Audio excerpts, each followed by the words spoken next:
Why is the shopping cart always in the top right of the screen? How do companies predict my purchases? Why do prices end in 9? Why do fast food companies use red and yellow in their logos? Why do restaurants always have one expensive menu item? Researchers, marketers, and very curious people seek the answers for how we make decisions and how we choose products. Clicksuasion finds the secrets that companies use and shares them with you. Why do I feel better when I bought the last remaining airline ticket? How do I make choices based on colors and fonts? Hi everyone, welcome to Nudge the Ville, our behavioral economics panel. We have three outstanding researchers with us today. Suzanne Altobello with UNC Pembroke, Michael Barbera with Barbera Solutions, and Avalon Levey with Cognizant Business Consulting. Following the presentations, we'll follow with a panel discussion and a brief Q&A. So if everyone can keep your questions in mind until the end, we'll be sure to get around to everyone then. I'm Sydney Sides. I currently work in research and marketing at Barbera Solutions, and we've just recently developed a behavioral marketing podcast called Clicksuasion. So on your handouts, you'll see our social media links and some information about the podcast. It's actually being recorded as an episode today, so be sure to tune into our podcast and you'll hear the session in a few weeks. So we'd like to welcome you all to take photos during the event. Use the hashtag #WhyWeClick. That's our hashtag for Clicksuasion. So we're going to go ahead and get started. Our first presenter is Suzanne Altobello with UNC Pembroke. She's an associate professor of marketing at the University of North Carolina at Pembroke, where she teaches principles of marketing, marketing research, sales management, integrated marketing communications, and analytics. Through independent consulting work and projects with students, Dr. Altobello has collaborated with national and regional companies, government agencies, and nonprofit organizations. This includes many areas such as data analytics, survey research, experimental research, and decision complexity.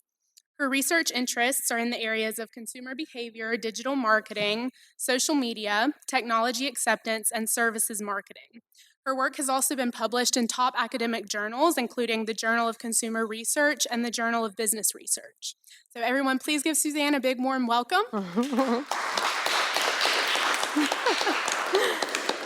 Thank you. So I don't have any slides today because I wanted to tell you about some of my current topics of interest. And I am in academics because I'm curious, and it allows me the freedom to study things that I think are a little bit weird. And so my most recent research has evolved over the past 6 or 7 years to really be focused on our digital behavior and how we can take social science theories that apply in real life and see how they work in the digital space. So primarily, my research recently is on gamification. And how many of you use Fitbits or any kind of health monitoring IoT? Okay, so Internet of Things, several of you. So I am fascinated with why you do that and why you would walk around your bedroom at night to get to 10,000 steps to earn a badge that nobody sees but you. And the reason that I'm fascinated with that is because I'm really curious if companies can identify who those people are that are motivated to engage with them, to engage in other behaviors in order to get that reward, which ultimately is a social reward. And so if we can identify those kinds of people, then we can engage with them in a different way as businesses.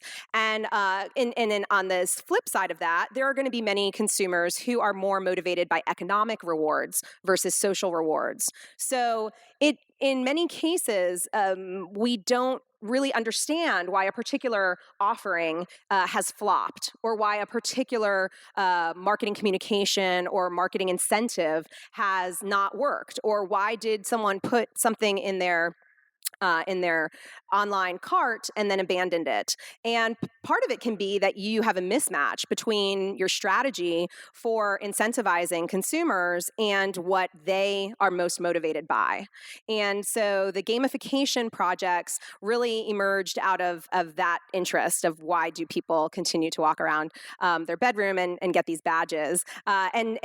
Interestingly, we're applying this right now. We're doing a study at Eastern Carolina University, and it launched yesterday, where we have 2 online courses. They're exactly the same, taught by the same teacher, the same time, the same topics, the same modules. And one class has badges and the other class doesn't. And that's the only difference between the classes. And we're going to measure things like how fast they progress through the course, because it is self-progressed. And then we are also going to measure tangible outcomes like performance in the classroom. And that's one study. We're presenting that at the Lilly Conference on Effective Teaching in Asheville in the fall.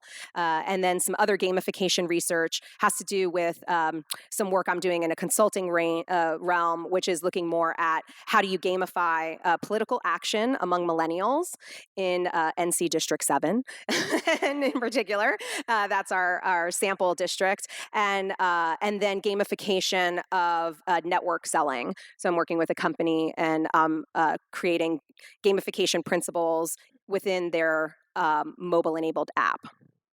So that's my current research, but I have lots of other why do you do those weird things kind of questions from a behavioral science perspective. Perfect. Thank you.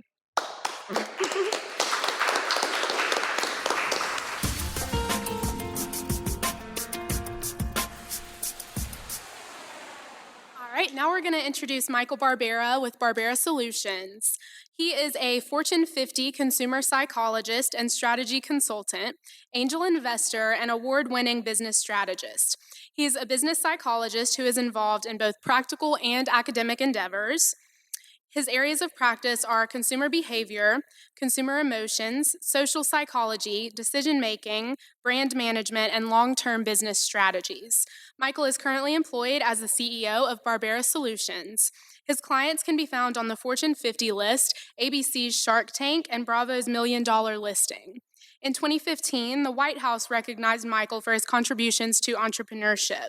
This work includes development and validation of consumer emotions, consumer behavior, product placement, consumer interaction, and business growth strategies. Michael is currently pursuing a PhD in business psychology. He has a BS in business administration and 2 MBAs, entrepreneurship and executive management. Please give Michael a warm round of applause. Thank you, Cindy. I'll just remove this microphone and I'll move about the room. So let me take you back about 6 months ago, and I'm in Chicago, and I go to use the restroom. Let's not get too further past that door, okay? So I stop at the restroom door, and there's obviously a male restroom, and there's a female restroom. And as I look at the signs that say male and female, the male says gender neutral restroom, and the female just says female. I'm like, a little weird. Not really sure how I feel about that. Not really sure what thought process I had at all, but I thought it wasn't right, and I'm not really sure what further to think about it. So after about maybe 2 to 3 months and just let it just boil over my mind and thinking about it, I'm like, okay, it's bothering me so much that I have to research this. I have to come up with an RQ, a hypothesis, and then move forward and let's survey some people and let's get some data. And let's look at, is this right or is there a better way to do this? So put together a study. About 1,200 participants total, 200 per group. We did a male-female group, and we tested to see how they would feel, their perception about approaching a restroom that was male and female. Male was gender neutral, female was not, and then vice versa. Female gender neutral, male was not. And then if both restrooms were gender neutral. So looking at the study, we presented 2 photos. We presented the placards that you see when you push the restroom, male and female. And when the participants approached these placards for the restroom, the question we presented them with was, well, what is your level of comfort with the inclusiveness of this situation? And of course, we can peel this onion back several different ways with methodology for research. And what we got is that when males approached the male gender-neutral bathroom only, there was a higher level of uncomfortness. And then when the females approached the female restroom, when the situation was only female gender-neutral, the females had a higher level of uncomfortness. But then when we put the participants in the scenario when they had both restrooms were gender neutral, the comfort level was high. It was actually at its highest, and it was low when the individual sex or gender had to share that restroom with another person. So how can we peel this onion back further and provide solutions to organizations, policymakers, and make this better for everyone? So although we may feel uncomfortable, there's always a better way to do it. Why not give both restrooms the option to be gender neutral? That way, both male, female, or if you're a Q, you have the option to go in any one that you want to, and everyone will feel more comfortable at that point. So we used a 5-point Likert scale, and when males and females both approached both bathrooms being gender neutral, we got a comfort level of 4.7 total from both genders on the 5-point Likert scale. So why can't we have both restrooms that are gender neutral, which is a possible solution? Now, these participants were males and females 18 and older from the United States. So the sample only comes from that sample size. But what if we also use family restrooms? So if you have a male restroom, a family restroom, and then a female restroom, it gives an additional option. It gives any person, male, female, family, no family, the option to use the third restroom and then to go forward with that. So I'm not a policymaker, I'm a researcher, I'm a consultant. I can just give the thought process, the provoking thought. Well, what if? What if we do that? So what if we did have every restroom is gender neutral, and what if we did have a third option, say is the family restroom to be gender neutral, and it gives each person an option, and the comfort level of each individual is higher, and we can all get along. That's my research. Thanks.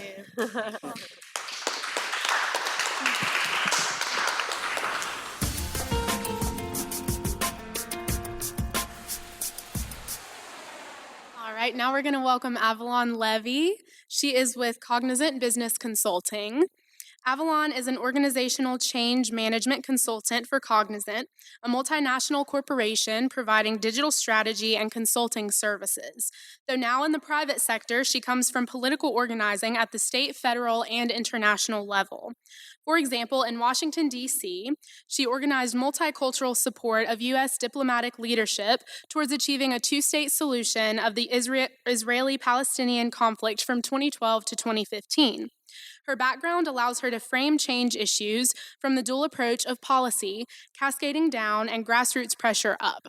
Now living in Fayetteville, she is working at the local level and working very hard to make policy appropriate that way.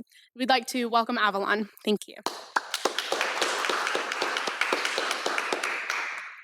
Thank you very much. Just to clarify, I work for Cognizant, but nothing I say represents the views of Cognizant. They're solely my own. So I do have slides, and they move.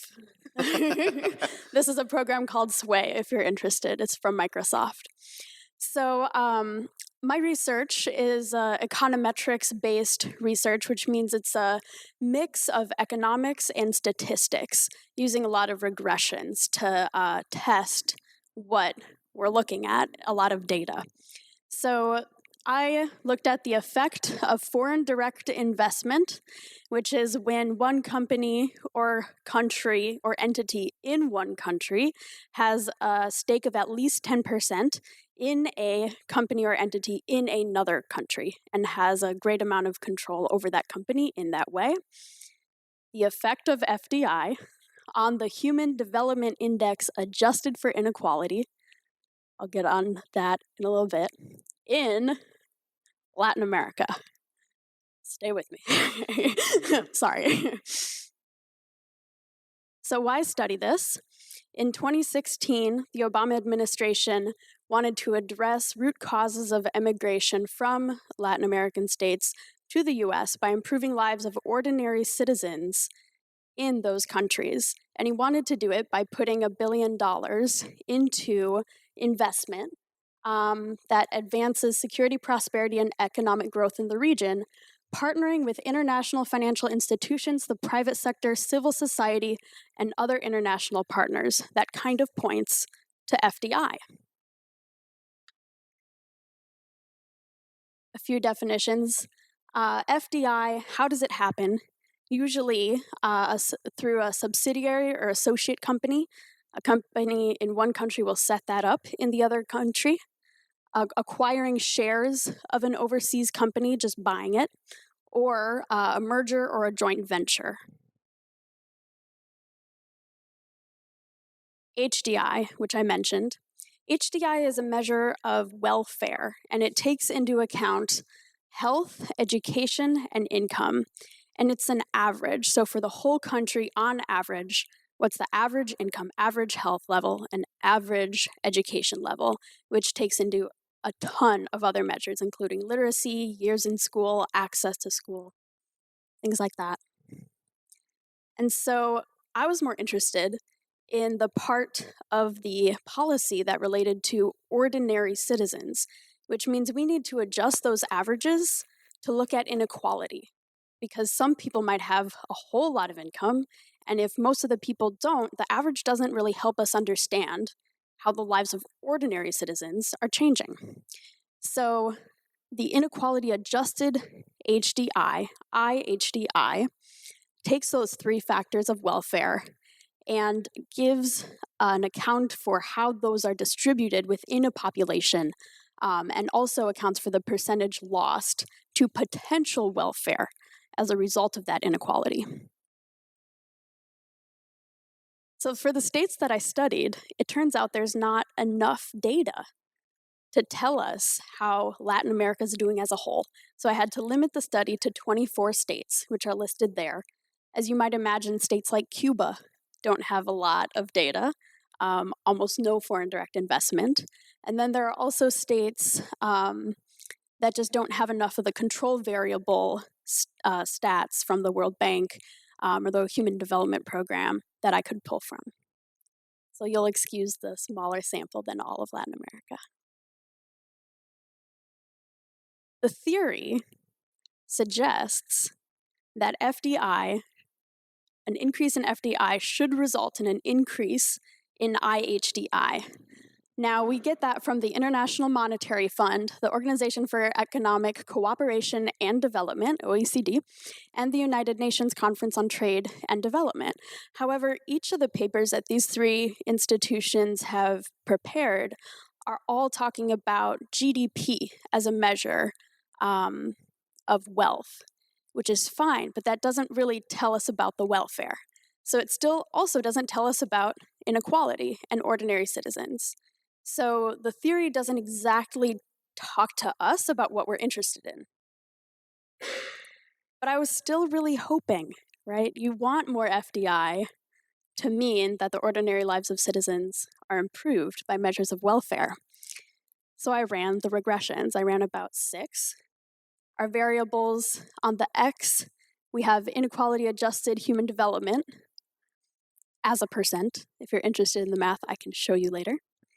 And then the independent is foreign direct investment per capita, not as a whole, so accounting for the population of each state. And our control variables fall into 3 categories: communications infrastructure, government, and finance. Communications infrastructure, telephone lines, cell phone subscriptions, and internet access. 3 things you really need in order to have a fully developed environment that supports business and supports human economic activity. Governance, civil liberties, political freedoms, and a corruption perceptions index. So I thought that something that might affect inequality would be if half the population can't vote, or if the corruption is high enough that the politicians are running the deals with the investors from foreign countries. So we controlled for all of that, such that all of that information doesn't have an impact on the rest of the study and the results. And then third, finance. So regardless of a country's GDP and regardless of their trade, a measure of openness to trade, all else being equal, these 2 things being equal, these are the results that I got. Also, when these countries were colonized, when they achieved their independence, when the rest of the world acknowledged their independence, and their geographic grouping, I ran like a dozen regressions on that. None of it has any impact. Here's our scatter plot. So running FDI on the IHDI, the best fit line suggests that the more FDI you put into a country, even just a little bit, should shoot up the IHDI, which would be great news. And this was very encouraging. And then I added all those control variables that we talked about. This is the bummer, right? The results show that FDI per capita does not have a statistically significant effect on IHDI. However, FDI per capita does have a statistically significant and positive effect on GDP per capita, and that increased wealth does not translate to increased welfare in the form of higher averages of health, education, and income for the country's people as measured by the HDI, which means that the IHDI, adjusted for inequality regression, reveals that inequality actually gets worse with more foreign direct investment. So, what do we learn? We learned that, unfortunately, policies that sound really good, that they're going to help people, might not work, and you have to run the numbers. So you can't trust theory alone. You can't trust statements that don't have numbers. What I was hoping to find out was by how much foreign direct investment will help the lives of ordinary people in Latin America, not whether they do or don't. And then you can't even trust statements that do have numbers because they could be the wrong measurements. We talked about how GDP doesn't really fit what we're interested in. So that was my research. Here's the conclusion of the story. They did pass for that money to go into our budget. However, the next year, they reassigned what the money would be doing so that it went more towards security, especially in Mexico, looking at the drug war. So they figured out maybe it doesn't work, but maybe too late. Thank you.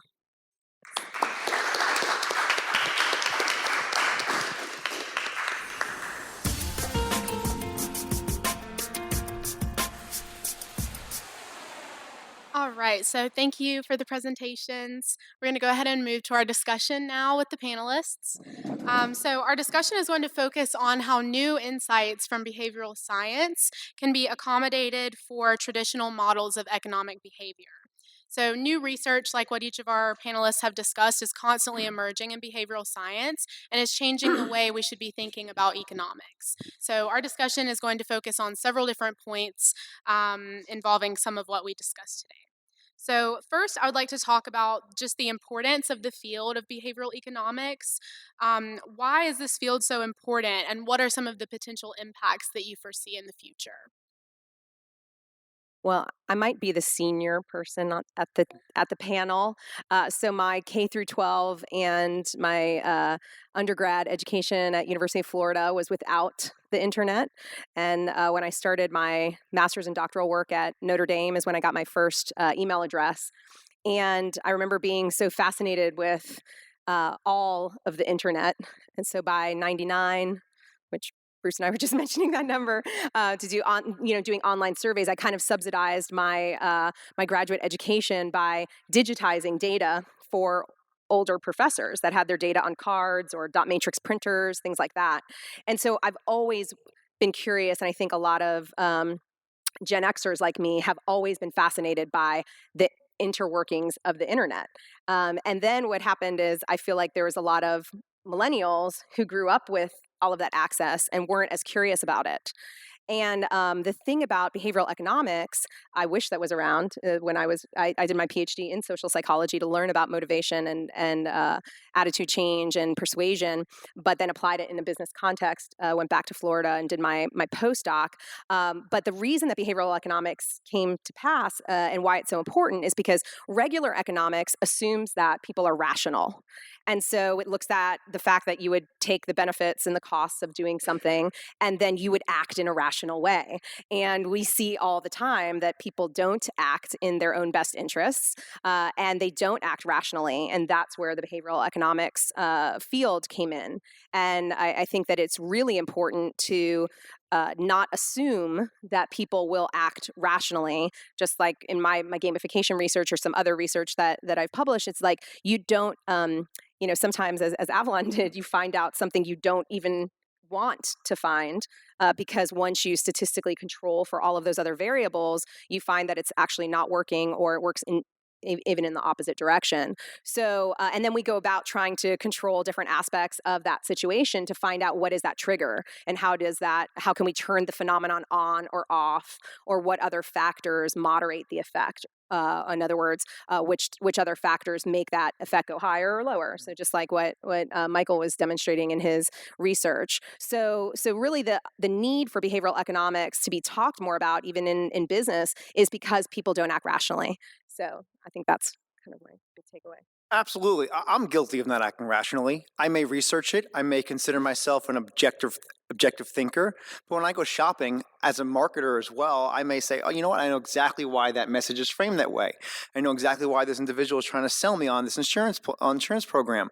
But then sometimes I'll leave a store and be like, oh, they got me. Okay. And I'm human. I'm flawed. So how can we create a better, user experience for consumers? There's a why we use, well, I guess we can use the word behavioral economics somewhat synonymous with behavioral science, because there's several different ways to look at it. You can look at it as financial decision making. You can look at it as gamification or user experience, or even in policy making. But when you put all that together, you really want to make it an easy ease of use for the end user or the customer. So if someone can go buy a product or engage in an activity and not have to think about it, say using heuristics, and just flow through the process and still have a positive experience with it at the end, I think that's why we need to continue looking into behavioral economics and social science, because it gives us an advantage or a better perspective, or what we assume to be a better perspective on how we engage with one another and organizations. And conversely, of course, while some things we want to drive towards heuristics, the things that we instantly think, oh yeah, I'm totally going to do that, because there are a lot of ideas that sound really good and should totally work that we buy into without running the numbers on whether or not it's really going to benefit the intended group. So that's the flip side of heuristics, can be dangerous or something to really pursue. I like how, I'm going to jump in real quick. I like how Avalon mentioned something, how it could be dangerous. I work in persuasion. Suzanne's worked with persuasion, and it can easily be used in the wrong way. Whenever you use persuasive models or methods, I always recommend try to use it with the highest of ethics that you think are correct. Okay, now everyone's perception of ethics and morals is going to differ from person to person, so just try and keep that in mind, and keep in mind the ethics and morals of the end user and your audience that you're targeting, because they might perceive it differently than you're going to perceive the product or the service or whatever you're creating person to engage with.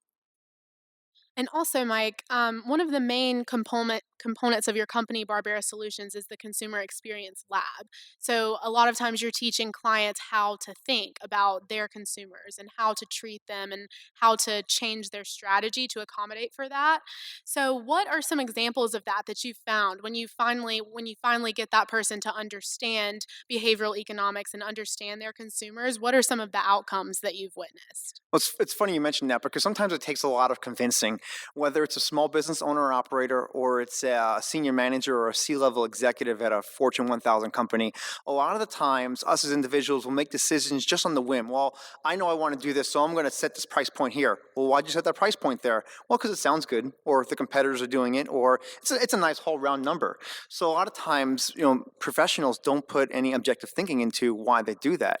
And sometimes it takes a lot of convincing. But once it does, and the individuals or organizations that are receptive to behavioral economics and maybe some research, or looking at their own data and analyzing it, and analyze it the right way. You may have a lot of data, but which data is actually right? A lot of the times, organizations find it to be beneficial not only to them but to their customer. And when you can develop a fully connected customer, when you have a tight relationship or strong relationship with that consumer, you're going to find that you're probably going to have increased per customer revenue over time from the individual, just because you have that strong relationship with that person. And I think all of this really does go back to this idea of heuristics, where you need to consider, why are you thinking the way you're thinking, and why is your opinion this way? So I think we would all agree that most people are guilty of that falling, to previous conception may be incorrect. So this idea of heuristics is very important in business, in behavioral science. It's a very key thing for everyone to start wrapping their head around. Also, you talking about the way we understand data in behavioral science and the way those things are understood is often incorrect. So, how does behavioral science change the way we understand data? And what are other ways that you can apply behavioral science to these mass amounts of data to really truly understand your target and your consumer? That's a good question. I'm going to answer it a little differently. Then I'm going to ask Suzanne to jump in here with me as well. So it's not so much how behavioral science is changed by data. We have to make sure we're collecting the right data. And when we collect the data, are we collecting it objectively? Is it valid? So if I was to ask you, what are the last 2 digits of your social security number? And if they were too high numbers or if they're too low numbers, then I ask you a follow-on question and say, what is the price of the share that you're sitting on?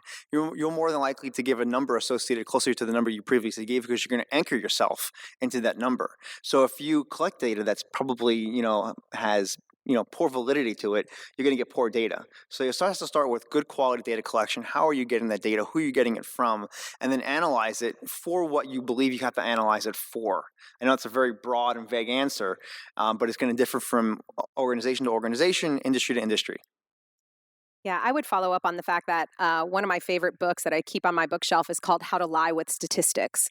And it really does, as you were mentioning, when you talk about the fact that when you use the average and you have outliers, then the average is not indicative. You should use the mode and the median for that, for the reflective number. And so there's a lot of talk lately about media literacy, right? So we see that now in schools, and there really needs to be statistical literacy that is taught from the time that we're children, because we do rely on heuristics. I don't want people to stop relying on heuristics. I don't want to go to the grocery store and spend an hour debating which cereal to purchase. I do want to use my heuristics for that. But at the same time, I should know that when I've chosen my, brand, that I'm looking at the maybe per price serving and making an informed choice using the same metric. And that's where I feel like there's been a lack of that emphasis of having people really understand how to use numbers and how numbers can be misused. And so we need to be better consumers of numeric information in our daily lives, and businesses have to make sure that they're not using those. With great power comes great evil too. So. What is your favorite cereal? My favorite cereal is a cereal that I shouldn't eat, but it is. It is Lucky Charms. I like the marshmallows. Oh, God. Me too. And Cheerios, brand name only, but yes. So also, just to kind of hit home with the importance of behavioral science and heuristics, what are some of the most common heuristics that are very important for people to recognize? So, for example, the voter heuristic. That's the one that comes to my mind most often. But what can you guys offer that's the most common misconception that maybe many of us in this room are guilty of having? And also, how can we embrace that and learn to understand it and change the way we think about these things? I can take a policy approach to that. Rising tide raises all boats. Have you heard that before? No, it doesn't. There are a lot of maxims that we hear when we talk about policy, and we hear them because our elected officials like to say them a lot to try to convince us that their approach will win economic success for our cities and our towns. But we have a lot of empirical evidence to the contrary. And so when we hear these maxims, because we've been trained to hear them and like them, we have kind of a heuristic response of like, yeah. But we need to look at it from an empirical point of view to question whether this is really going to work for us. It might work in one town, it might not work in another town. Have to be specific too. I think if I had to be biased on a certain bias, it would probably be the personal bias, or say a gambler's fallacy. So, or if if something happens today, we're more than likely going to think this is probably going to happen tomorrow or repeat itself or replicate itself over time because it's happening in the now and the present, when over time it's just going to regress back to its normal state or normal median number where it's supposed to be. And I think we all, I could speak from experience. I'm probably guilty of that. As much as I try to think objectively, there are times where I, like, get lost in the moment. It's like, I want that shiny stuff. And, I'll see that and I'll fall guilty of my own research. I mean, I love the infomercial. I mean, I do, and I'm a sucker for it. Even though I know that something that's $19.99 is really no different than something that's $20, but I still think that's a deal. But I will say that I think the biggest problem for consumers is that it's the typical attribution error. That if we succeed, we attribute that to our own skill. But if someone else succeeds, we blame it on something external to them. And same thing with failure. If we fail, we blame it on something external. And if someone else fails, we say it's attributable to you. And so really the solution, one of the questions you asked, or to kind of your point of how do you get people out of the heuristics or out of these biases that they normally do, you have to surprise them. You have to shock them into stopping that pattern of behavior and to think more critically about the decision that they're going to make. And so that's when you see people who have had a health scare, for example, who now all of a sudden, are turning the food boxes in the aisle to the nutritional information because now they're paying attention to it. And they might not have done that previously, but that health scare made them, or my husband is a cardiac nurse. And so, when people have open heart surgery and then their families come in to see them and those families are reeking of smoke. And he's like, I don't want this person to go home with you. Like, you guys have some work to do. It's not about the patient. It's about he can't go back to that same environment and that same pattern of thinking, right? Everybody has to change. So it's work. And we're lazy, ultimately, human beings. And so we want things that are easier. And I think that's why you see, as a small business trying to break through the clutter, you hear a lot of those maxims like you're saying, and those really are meant to try to get people out of those heuristics and biases that they are traditionally using to use one that you think is going to enhance your product over your competitors. So, we use the heuristic to our advantage when we want to. So let's put something in a green box and wow, now you guys all think it's healthy and organic, right. I use the word natural. But the reality is that and then you want, sometimes you want people to stop and not use the heuristic. And, you have to realize that the underlying, cognitions are, what is the logic behind those and how can you either enhance it in some conditions and turn it off in others. Right. So this idea of the heuristics that you do not want to embrace, such as the voter heuristic, like I mentioned previously, I think many would consider the voter heuristic a very important bias that many people in the country have. So can any of you elaborate on that voter heuristic and using that as an example as some of the more common misconceptions of people in most countries, and how can you use that as an example to what many other misconceptions might be? Got it. That's in other countries. I can pick this country. So you might have heard of the coal miners' widows who voted for our president, President Trump, who will be losing their coal miners' widow benefit that was in the Obamacare legislation. Who are very concerned about losing that benefit, but who don't regret voting for the president. So there you have a situation where they have a very specific self-interest in voting a certain way, but something else makes them vote the other way. And so there's an amazing amount of what Suzanne's been talking about, the maxims and the counter rewiring of people through campaigning that has been astounding to me as a politically involved person, where people have voted in droves against their own best interests. So I think a big piece of unpacking that is, how do we get people to see their own best interest And the answer is not explaining that, explaining, oh, but this line item applies to you. That hasn't worked. And so maybe you two can speak to that a bit more. So sharing that education message is tough, especially when the message is framed differently from all your, and it depends on where you get your information from as well too. I'm going to go back to my default. Is that the most persuasive thing you can do is show that other people are doing it.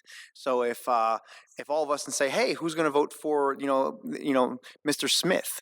If all of us raise our hand, more than likely the person who's going to vote for Mrs. Smith may now vote for Mr. Smith because it feels like everyone else is doing it. I have to do it too. I think also we have to kind of break it down even to the foundations of persuasion theory. And this is where, when I always wanted to be in business, I'm a second generation Italian American. My dad was a serial entrepreneur. And I wanted to be in business. I wanted to be in politics like he was. But at the same time, I wanted to really understand how people thought. And so he was really disappointed when I went from industrial engineering to industrial psychology or social psychology.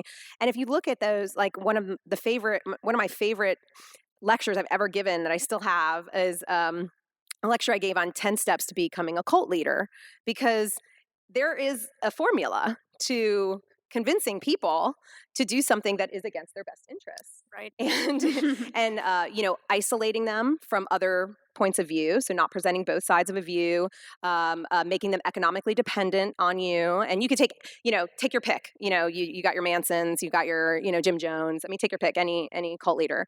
And some might argue that there are people or brands that act that way as well. You incite fear and you provide a solution, right? But your solution is your solution, right? I mean, Right. you look at any, in Latin America, and Cuba is a great example. So I just won a very large Department of State grant to open up an entrepreneurship center on the west side of Cuba in a town called Pinar del Rio, and we had to agree with the with the Cuban government to not mention the word capitalism, to not mention the word marketing.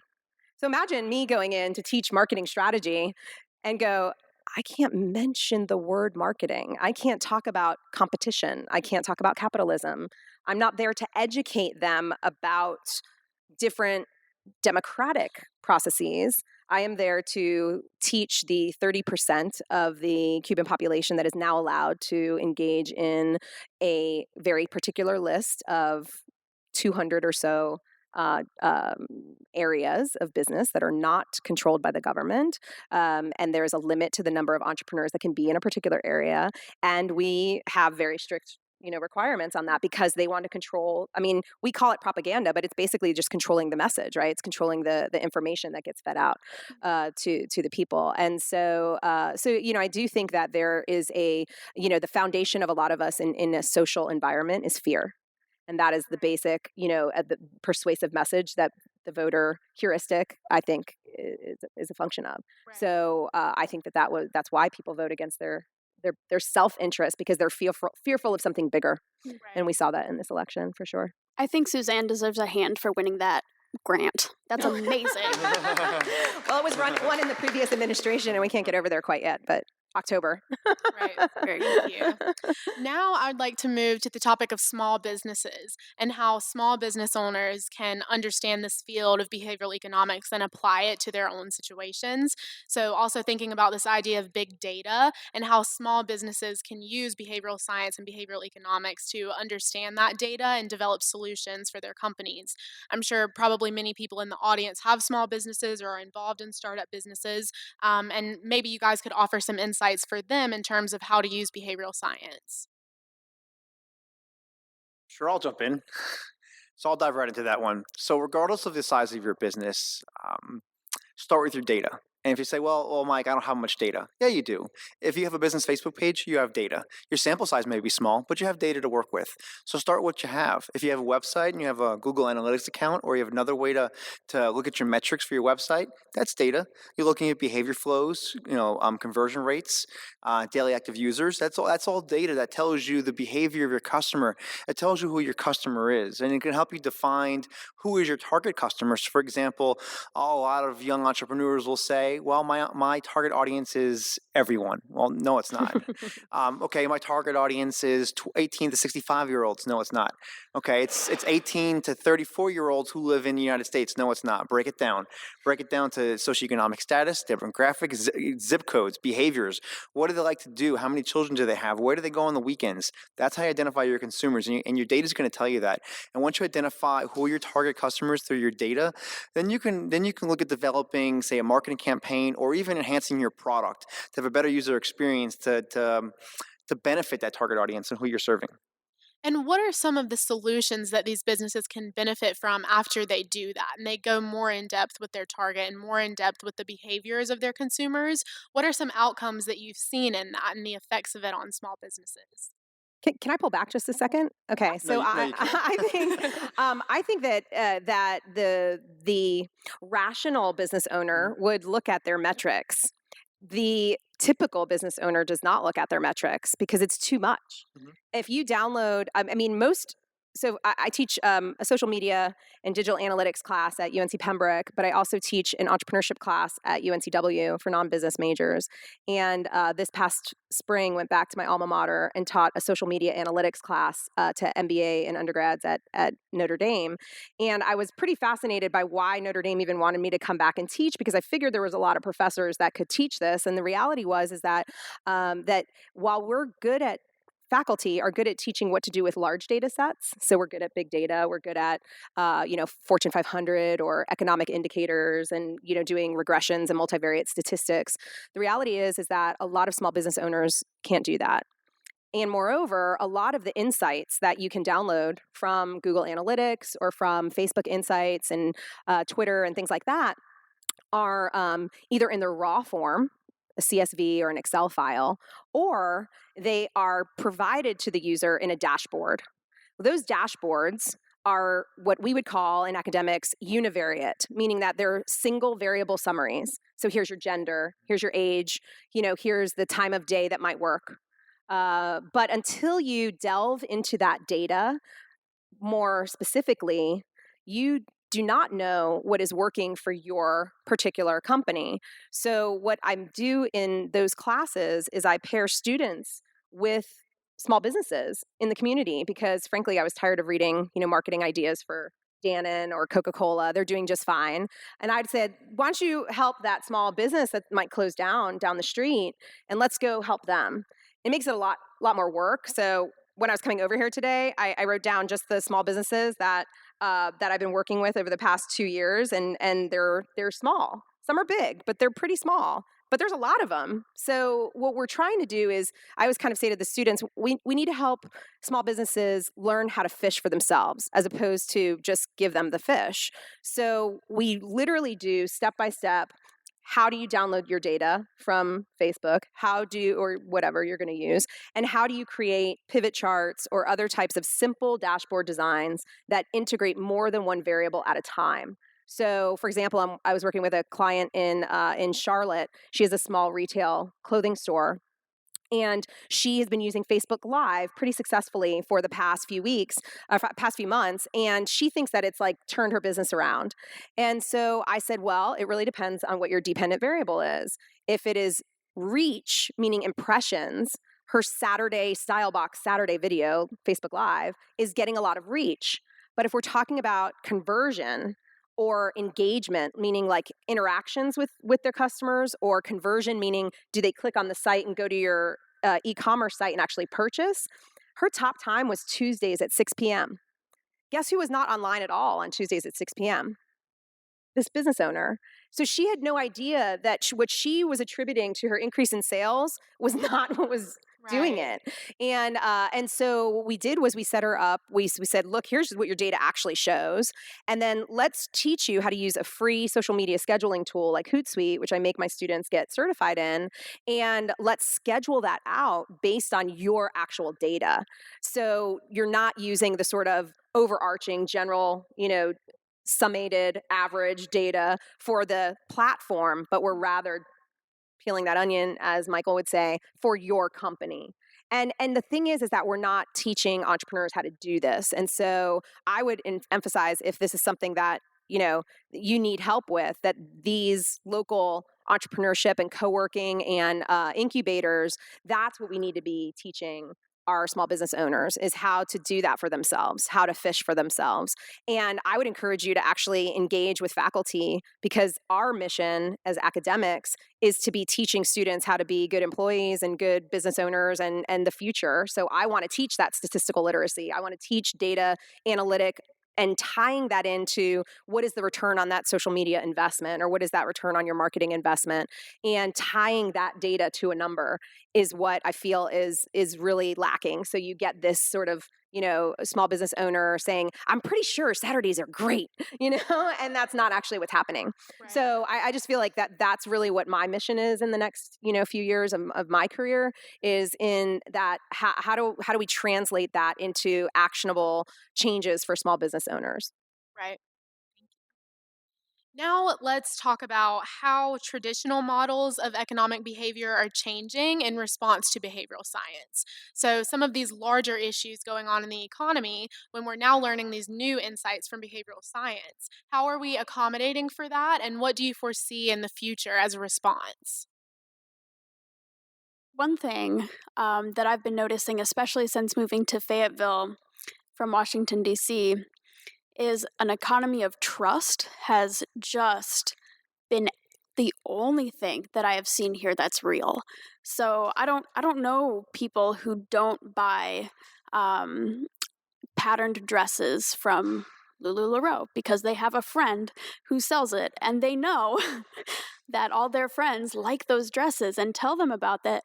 You should talk to Rachel, right? So I think one piece of the 2007 to 2009 economic crash that we had is a huge loss of trust in corporations to give us what we think they're going to give us. I think we got sick and tired of being lied to, and so now we trust our friends for what products are really going to deliver. And that's where you see a lot of vendors who will sell you lipstick out of the back of their car, and it's amazing. And I think that's one. Right. Yeah, right. Thank you. That's so interesting. yeah. So that's one big shift that I've seen in economic behavioral science, is this issue of trust and moving away from corporations and towards people. I like how you mentioned the peer-to-peer trust and referrals, recommendations. Mm-hmm. So I don't have any data in front of you to share with you the hard data, but what I can tell you is, I'm going to say millennials, but it's actually the younger portion of the millennials, not the 30-plus-year-old millennials. The younger millennials will more than likely make a product decision or a purchase decision based upon a referral, or recommendation, or a peer review. So, for example, if more so than a commercial or outbound marketing, they would rather look at the Google reviews, look at Amazon reviews, read a few of them, and make their decision based upon what other people are viewing that product. And of course, that could be skewed because not everyone leaves reviews, and there could be a plethora of people who also who had good experiences with it, didn't leave a review, and vice versa. People had bad reviews and didn't leave a review. But more so, of the younger portion of the millennials are making the decisions based upon peer reviews and recommendations. And additionally, we know that companies pay people to leave good reviews, and I think we found out that Yelp was charging companies to have the bad reviews removed. Does that ring a bell with? Yeah. So that's another piece of corporations trying to get their hands into this culture of trust that we now know is very real and try to ruin it again. So the people I know who read reviews read dozens and dozens. I don't have that kind of time. Yeah. The younger millennials do. So if you're really fascinated by this, these are all concepts under some topics called social selling. Mm-hmm. There are some public policy issues related to disclosure of user-generated content. So companies understand that customers talk to other customers. We call that C2C communication. And they know that customers are influenced by other customers. So they can run user-generated contests, for example, and get contributions, product reviews, come up with a great commercial for Doritos Crash the Super Bowl.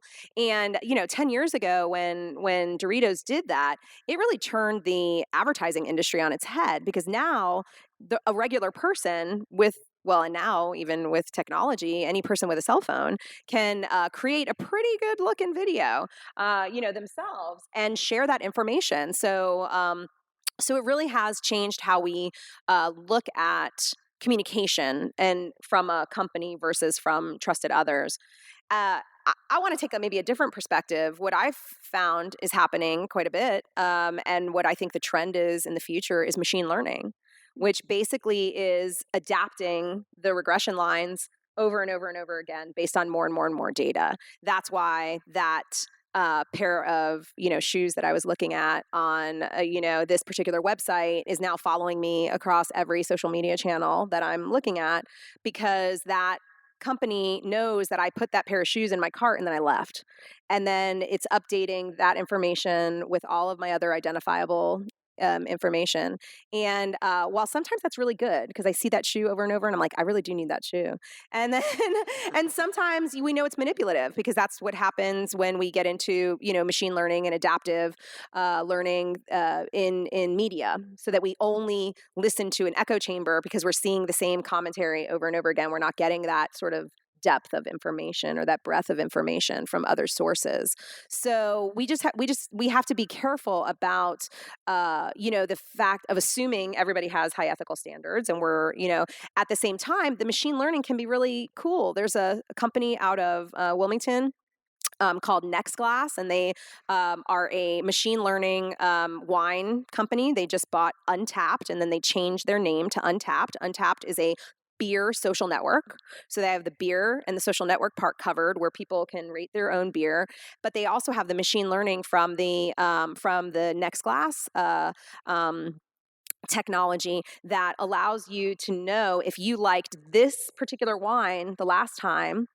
These are all the other kinds of wines that would also match what you liked before, because it has broken down each wine into its chemical composition and can then identify, what you liked. If you say you're going to dinner with Michael, then Michael might not like the same wines as me, and it will actually, if we're both part of the network, it'll identify, well, this is the wine that's best for Suzanne, this is the wine that's best for Michael, and this is the compromise wine. I mean, it's fascinating. So you go, wow, that's really cool. I don't have to make that decision. I don't have to take a chance. I know what we're going to like and what we should buy and share together. So there are very positive aspects of technology that, as they emerge, there's lots of opportunity for small businesses to understand that, to learn it, to integrate it into their models, that they shouldn't necessarily be afraid of data.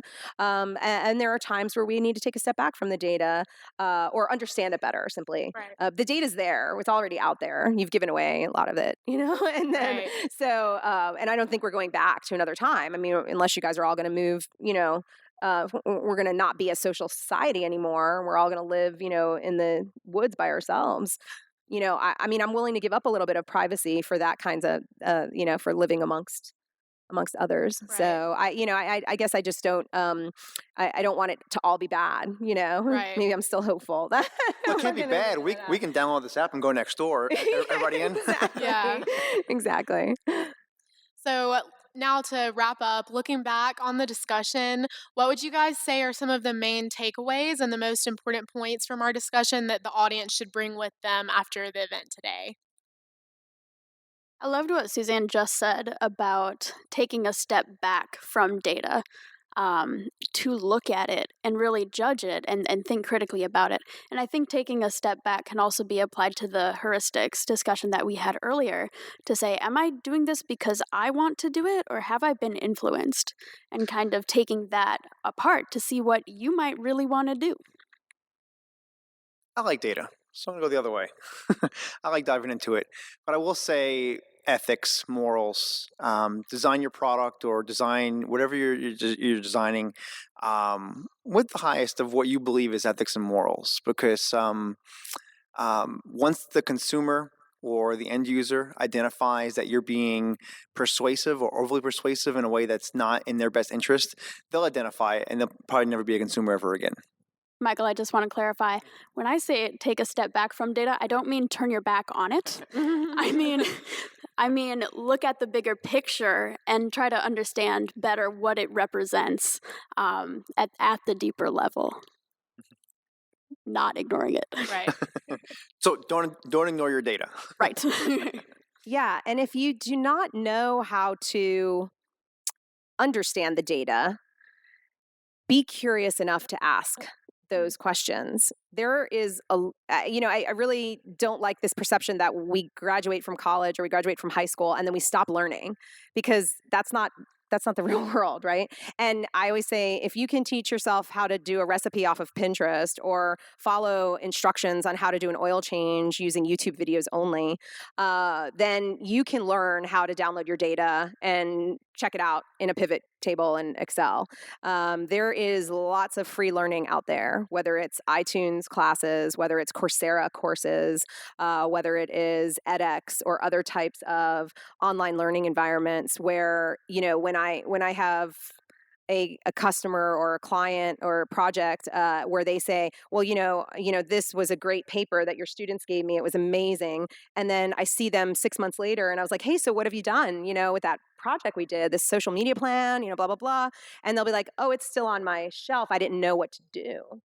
And I'm like, but we gave you in the appendix, it was like, step 1, do this. Step 2, click here. Step 3, click it. We made screen caps, because that was one of the things that I like my students to do. And I think that there's this sort of like resistance to it, of like learning or admitting that you don't. Maybe, I don't know, maybe it's a kind of insight of you have to be open to it. You have to be at that space, just like that cardiac patient. Right. You have to be at that critical spot where maybe you failed and you go, I probably should have taken that, project off the wall. But I think that there's so much available information out there that if you are curious, if you ask a question, if you come to a place like this, if you find people who know things that you don't know, that's a good thing. And we can learn from each other and we can teach ourselves new tricks. Like that degree is not the end of our learning. And so that's really what I want, people to understand. And sometimes it's really just about where to find that resource. So that's why, these types of co-working spaces and incubators are so important to the community, because sometimes it's really just about, I didn't know where to go. So I would encourage people to keep asking that. And, I probably end this by saying, send me a shout out. Right. So it's a pretty easy last name. It's Altobello. In Italian, it means tall and beautiful. And my dad said I got none of the first, meaning the height, and all of the last. And so it's really easy for my students to remember my name, but it's Altobello at uncp.edu or altobello.research@gmail.com. Thank you. Let's give a round of applause to our panelists.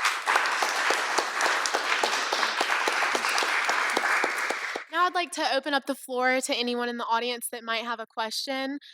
Feel free to share your experiences with your research, similar things involving the discussion, and ask our panelists any questions you might have. For Professor Altobello, you mentioned the study in District 7. First of all, does that relate to political activity online and how you convert that to action in real life? I'll let you know. And also, so what we're doing, so we just proposed a large grant to gamify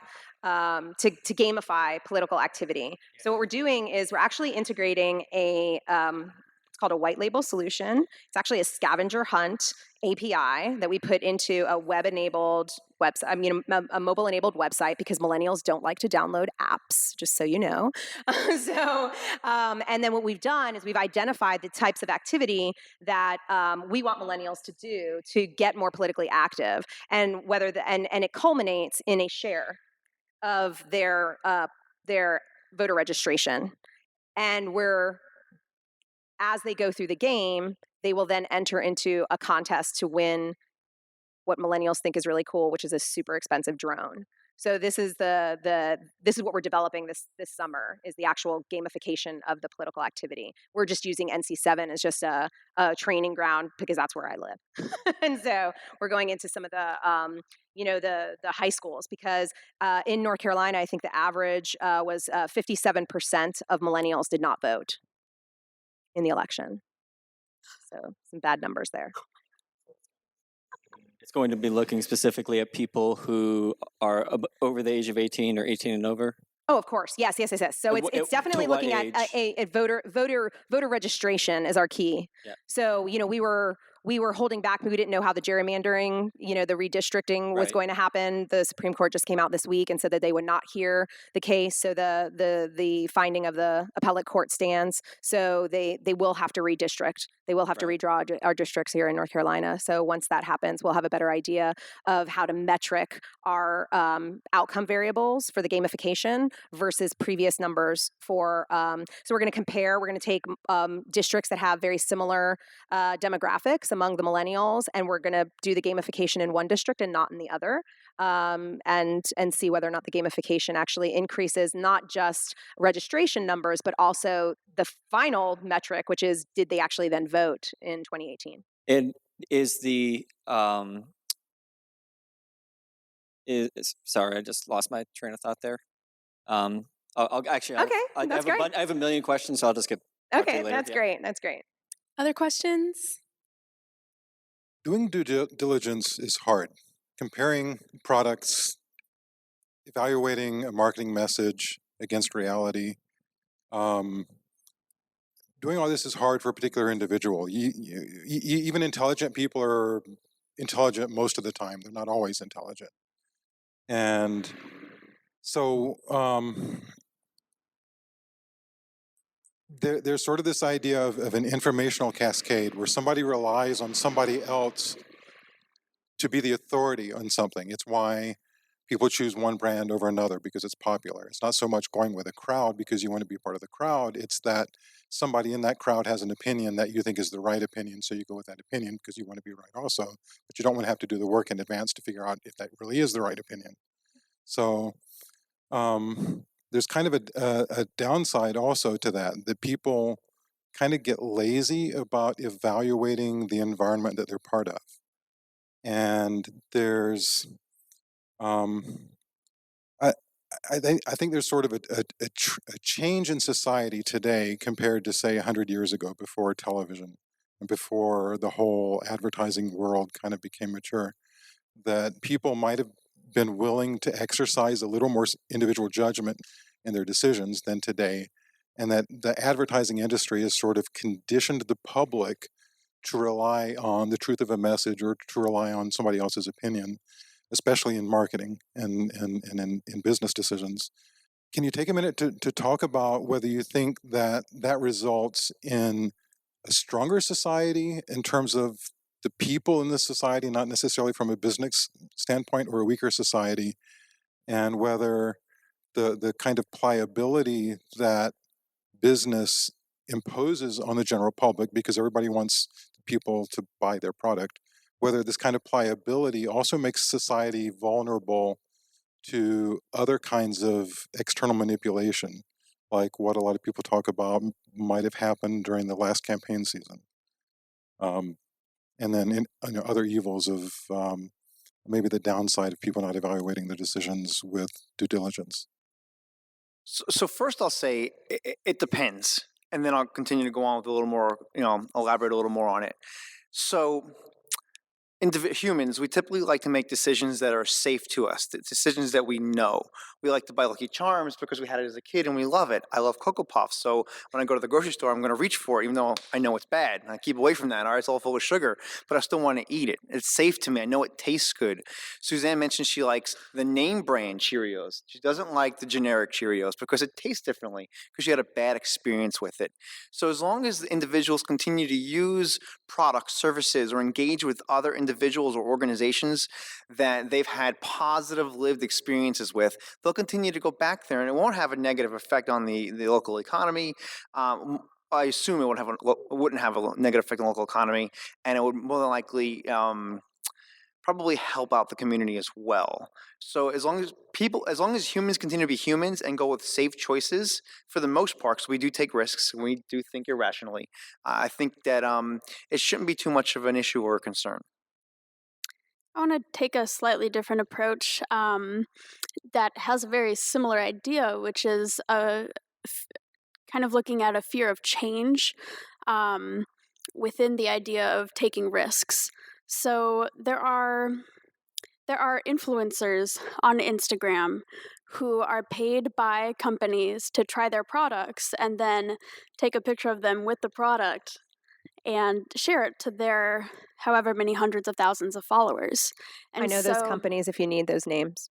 Yeah, you can get paid like a lot. I'm working with the company right now on that. That's awesome. For a Kickstarter. Cool. Yeah. So this is real. Thank you.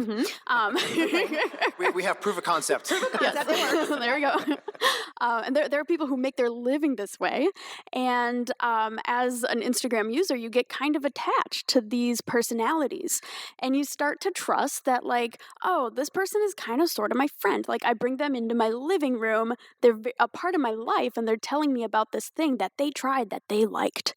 And so I think Suzanne mentioned that now there are rules that you have to say if it's paid or not. And so now at the very bottom of all these hashtags, there's a hashtag paid ad. And so it's a bit of work to scroll all the way down to the bottom and figure that out. And so there's kind of, I would say, a trend towards lessening the cognitive load to figure out if something is worth listening to or not. And to make that decision, the harder it is to figure out if they're trying to sell it to you, the less people take the initiative to follow that through. And once you like one influencer, you kind of just stick with it. You don't find other influencers that you like. You don't go searching for other opinions. If it's not as easy as scrolling, if it's 4 or 5 clicks, it's too many. So I don't know if you've seen the movie Idiocracy. Some people are nodding, which is like the lowest cognitive load that a human might experience, where their whole life is just barely thinking. I think there's a risk of doing that if we live in fear of change. And so I think the tipping point of how to not get there is to try new things, is to click 5-6 times to get somewhere that we think we'd like to go. And of course, backing up to heuristics, remembering that, yeah, I think I might like to go to there. Taking that extra step, not being afraid of something different. So how often do you go to the second page on Google? Never. There are like 1.5 million hits for the thing I'm looking for, and I read the first 3. What am I missing? Other questions? You can only have one. I'm speaking a different voice for the second one. Okay. There you go. That'll help. All right, that's your challenge. For the podcast, yes. The first. Avalon Levey. You got to use the microphone. All right. So when you're talking about the HDI, and we're talking about how the gross national product didn't really help the HDI at all. Here, when you were talking about that, the bigger question I had is that why is it they wouldn't find the disparity between the highest income earners and the lowest income earners, take an average of that to find what the actual HDMI is, as well as why wouldn't they find something like the true unemployment rate to find exactly how that would actually help and what programs help those? Because like currently right now we have, with our welfare system we spent, I want to say something a little over $20 trillion within the last 30 some odd years, where we funneled money through to help bring poverty up, but we didn't increase the opportunity for those people, which ultimately is your HDMI. So my question is, if we were doing this study or whatnot, how come those aren't the things we're looking at? And how come we're only looking at income? Because realistically, an outside country, they don't have a vested interest in the people there unless they're actually working in a factory for them. Or unless you have a watchdog organization that reports on corporate misdoings in foreign countries. Companies now have something called corporate social responsibility divisions, where the people who work there, their sole job is to make sure that the people who live in the cities and towns where they're working in foreign countries are taken care of. I know that Chevron has a great program, especially in Azerbaijan. That's just something I happen to know. So to your question about GDP and HDI, I ran those numbers, and an increase in FDI, foreign direct investment, does result in an increase in GDP. It just doesn't result in an increase in the average of health, income, and education, which means that some people get richer and some get poorer. So that's even a step further than some people get richer and some people stay the same if it's a wash like that. So why were people looking at the GDP from those three organizations that we mentioned earlier? They were looking at different things than I was interested in. So I was interested in the ordinary citizen based on the purpose of the appropriations, and GDP doesn't help us there. But the theory still stands that as part of GDP, the income, we should have a increased inequality-adjusted HDI. It's just not true. And actually, you might ask, why didn't I tell anyone before they passed the bill? About a week after I had turned in my thesis, I showed it to my Latin American studies professor, and he read the title and he said, hold on. And he pulled up almost the identical paper written in Spanish. And I had been scooped in Spanish. So That's a first. I never heard that before. Word to the wise, if you're researching a region of the world that speaks a different language than you, look in that language. And that's really how you lie with statistics, though, because, the GDP as an indicator is an indicator of overall success of a country as a whole, and what she was looking at was a smaller number that is controlled for and is looking at that general ordinary citizen. And so neither of those analyses are incorrect. They aren't in conflict with each other. They just answer two different questions, right? And so I think that's where that statistical literacy is really important, because people might immediately say, "Oh my God, she's against these three organizations are telling us the wrong thing." They're not. No, they're just asking a completely different question, and they're not lying either. Yeah, exactly. Right. Yeah, individuals will pick apart what they want to hear or they believe to be is true from what they read, and then they'll repeat that message as they believe it. Dangerous. What was your second question? All right, my second question. Different voice. Let's hear it. Second question. But my second question is going to be: it seems like maybe before 1999, when the internet actually became something, it may have been so much easier just to market and for small businesses, because you could just talk directly with people. But it seems like now, since technology and information goes so fast, it's a little harder for a person to go, wait a second, so I need to know the analytics on this and how to run analytics on this. And so I'm fighting part of that right now. One, because honestly, up to 2 years ago, I thought only artists use Instagram. And so one of my friends was like, no, my neighbor has 500,000 followers. Like, how? She doesn't draw. So my question is, A, how do you cut through the clutter? And then B, how do you learn enough to keep abreast as running a small business? Because ultimately your small business that you're in is about the field that you're doing. And if you're a restaurant owner, you may hire a community activist who help you with your social media or whatnot. But you don't really have the time when you're talking about your profit loss and all the other stuff to break down Google Analytics and then Facebook and then Instagram Analytics and then Yelp Analytics just to make a decision over who you're giving this taco to. Example. Suzanne mentioned earlier about how important it is to understand, what is your ROI on your social media engagement. Another part of that is, what is your return on time? Because there's a significant time you have to put into that. And I'll be frank, here's a time suck. Although you may be working with the Facebook Ads Manager, which is not the actual Facebook feed, but you have to be logged into Facebook to view the Facebook Ads Manager. So if you're logged into Facebook, what are you probably doing in a different window? Probably scrolling Facebook or playing around some other social media platform. So while you're on there, you might also be doing other stuff, and it's real easy to get distracted. But it's also really easy to try to look at every single data source that you have, and you can't. It's almost impossible unless you have a large data analytics team. But in small businesses, you don't have the resources for that.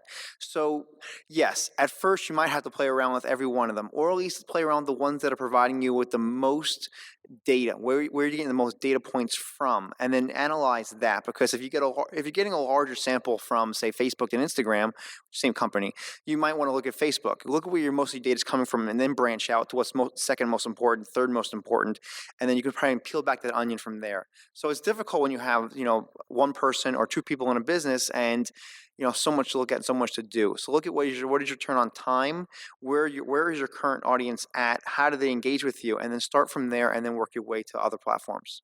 Yeah, my comment on that would be that a lot of small businesses that make that same statement to me, I say you don't have to be on all of them.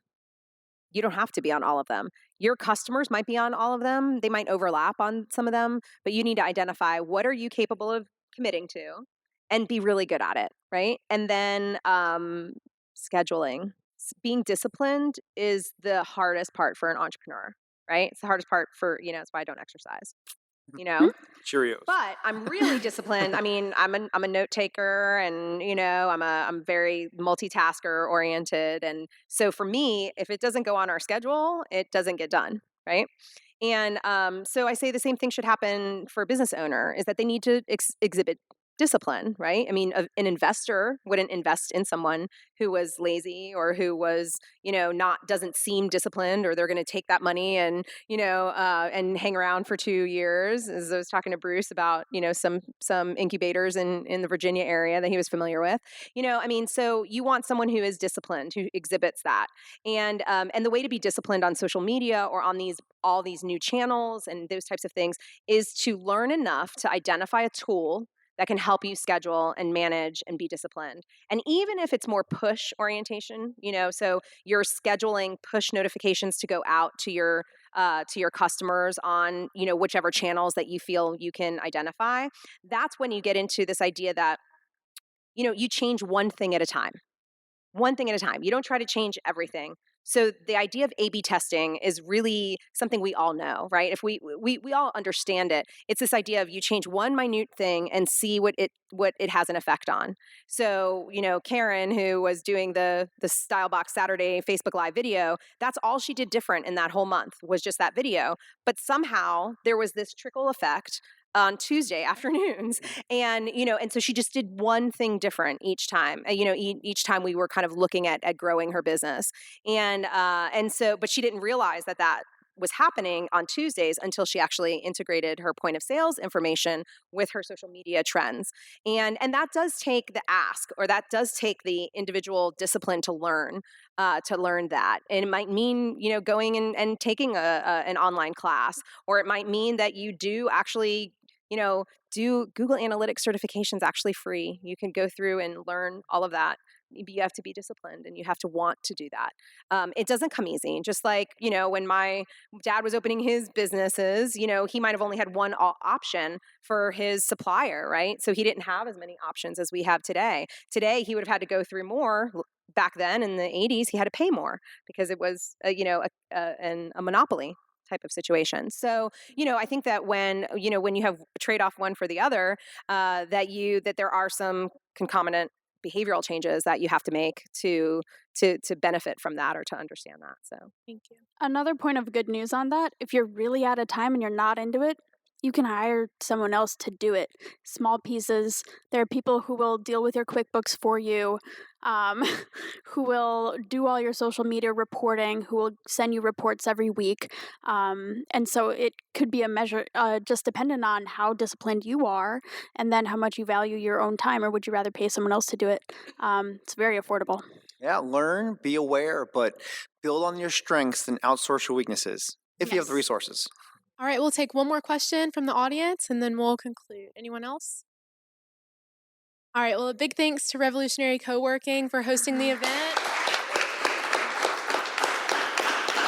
And thank you all for coming. Have a good night.